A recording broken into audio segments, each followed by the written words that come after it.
Bismillahirrahmanirrahim. Assalamualaikum warahmatullahi wabarakatuh. Kembali lagi bersama kami pada program acara Lapor Ustaz. Jawab dong. Lapor Ustaz. Jawab dong. Lapor Ustaz. Jawab dong. Iya, alhamdulillah. Nah, pada kesempatan kali ini kita akan membahas kepemimpinan di era milenial saat ini. Nah, bagaimana sih mencari pemimpin yang bagus gitu ya menurut pandangan Islam itu sendiri. Nah, menjelang pemilu ke depan tahun 2024 akan ada nomor urut 1 dan nomor urut 2 ya untuk pemimpin kita. Nah, bagaimana pandangan Islam akan memilih calon pemimpin yang menurut pandangan agama Islam itu baik gitu ya. Nah, langsung saja. Alhamdulillah kita juga sudah kehadiran bintang tamu kita, yaitu Ustadz Fadlan Tamim. Beliau ini adalah salah satu mahasiswa di kampus IAI Nasional Laraiba Bogor, Cibinong ya. Nah, seperti apa kelanjutannya kita akan bahas saat ini juga. Langsung saja kita panggil, ini dia Ustadz Fadlan Tamim.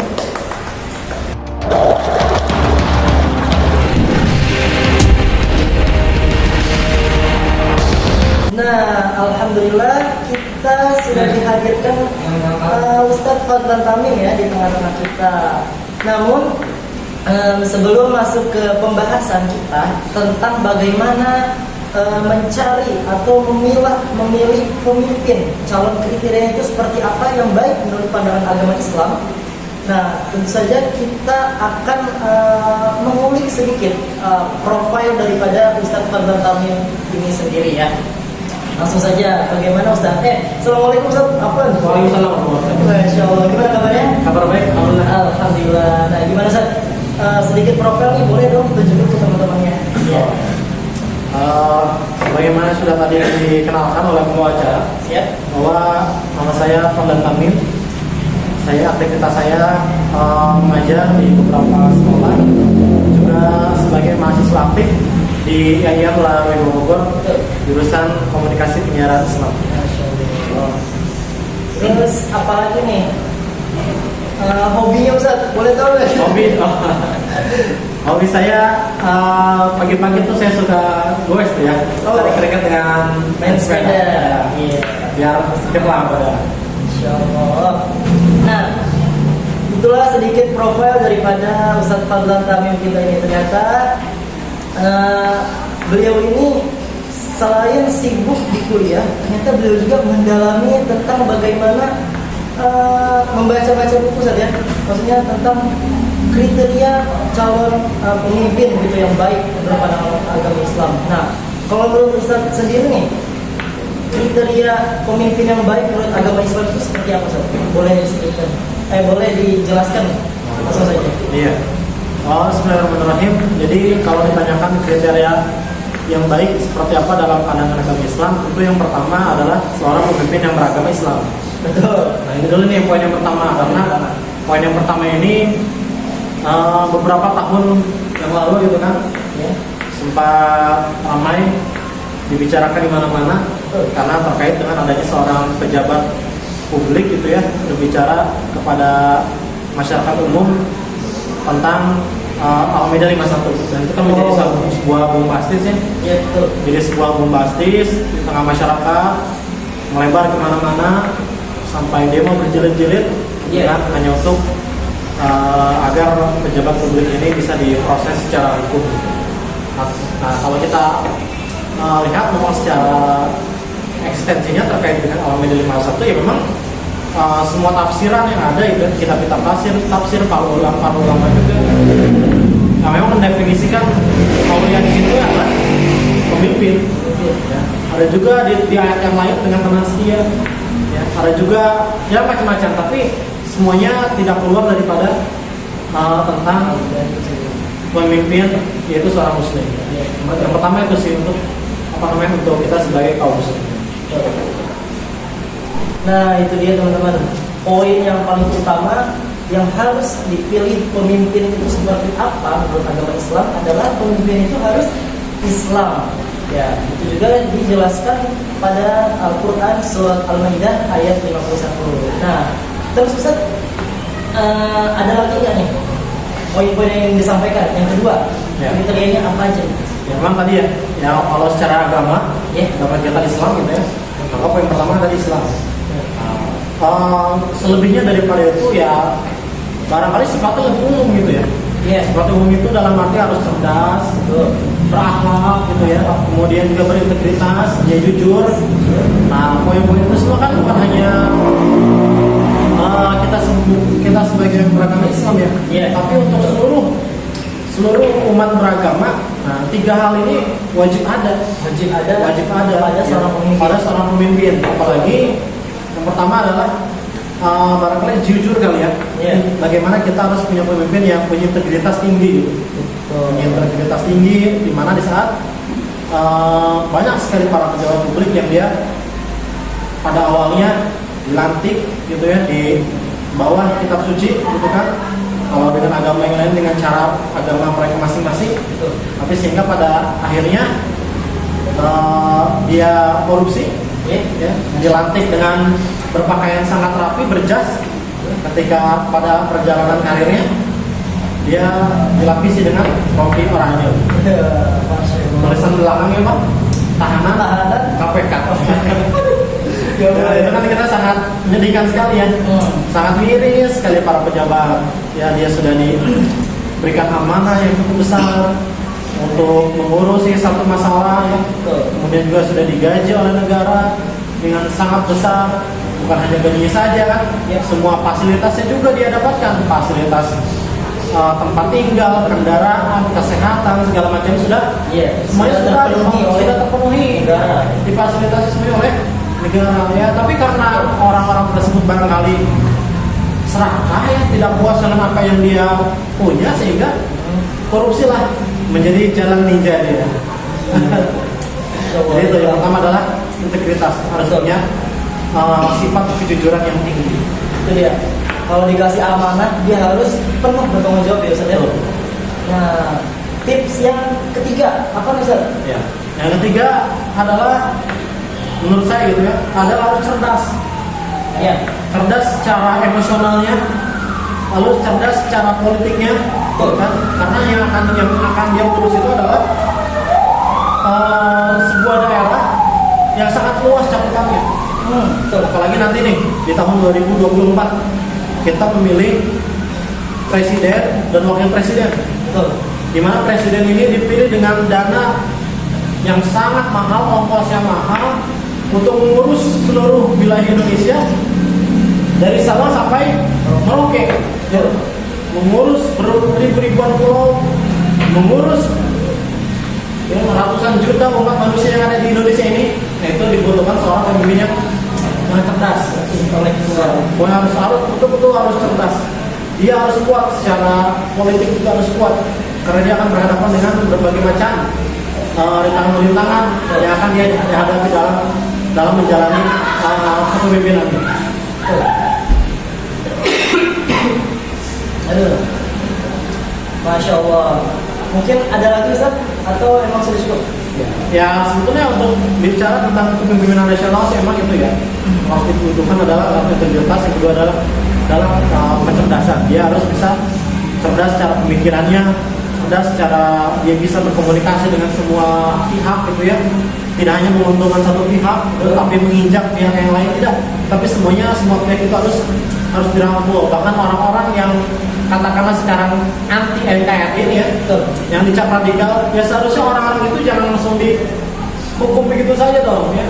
Dia diajak dialog dulu. Ya, diajak dialog dulu bagaimana ini kok bisa orang-orang seperti ini gitu ya, yang sudah dilahirkan di Indonesia, dibesarkan di Indonesia, tapi dia punya pandangan lain terhadap negara ini gitu. Kenapa itu bisa? Makanya itu harus dilakukanlah dengan dialog secara keilmuan.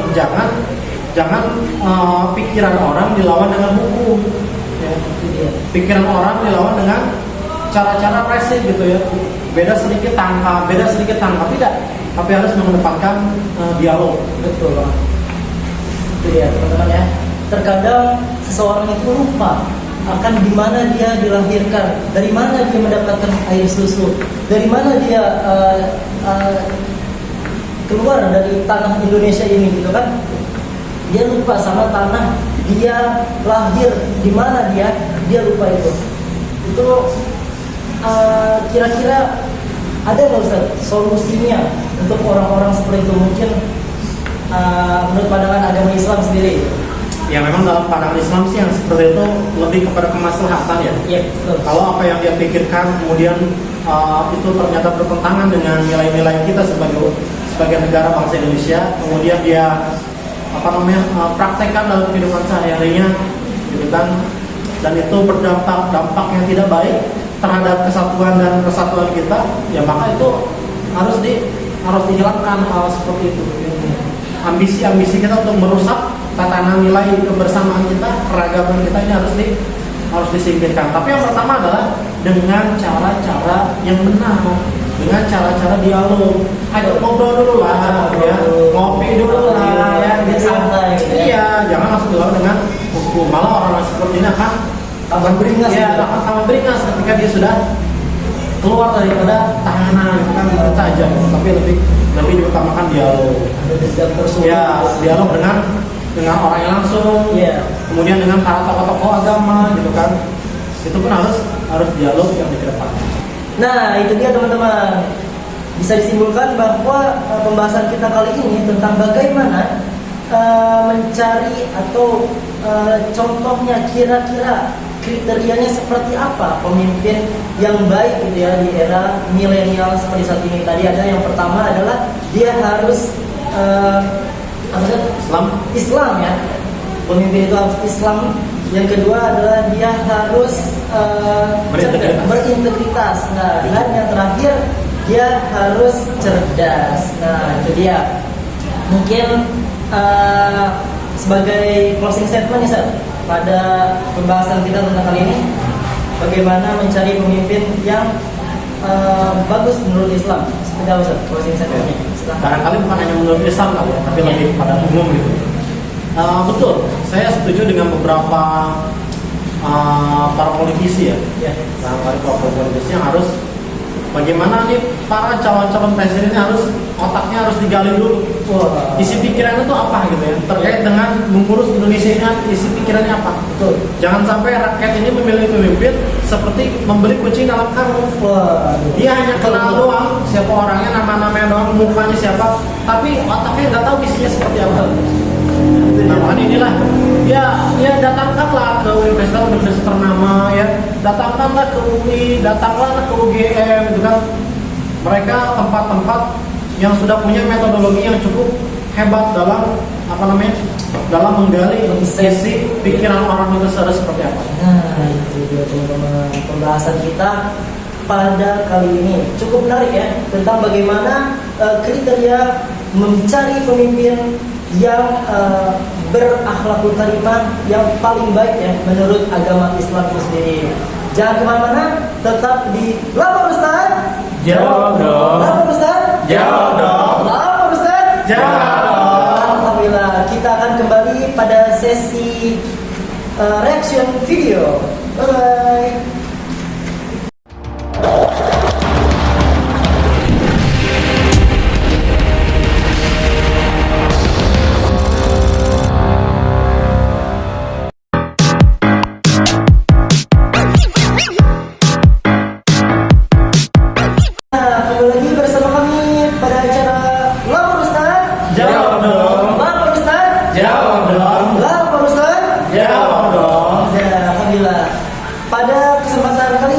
Sesi kali ini ya, kita akan mereaction video.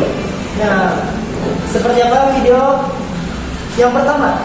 Kita ada kiriman dari @middleHypeOfficial. Nah, seperti apa videonya? Kita akan saksikan. Check it out. Wajah kaku Ketua DPR RI Puan Maharani saat bagi-bagi kaos di pasar jadi perbincangan di media sosial.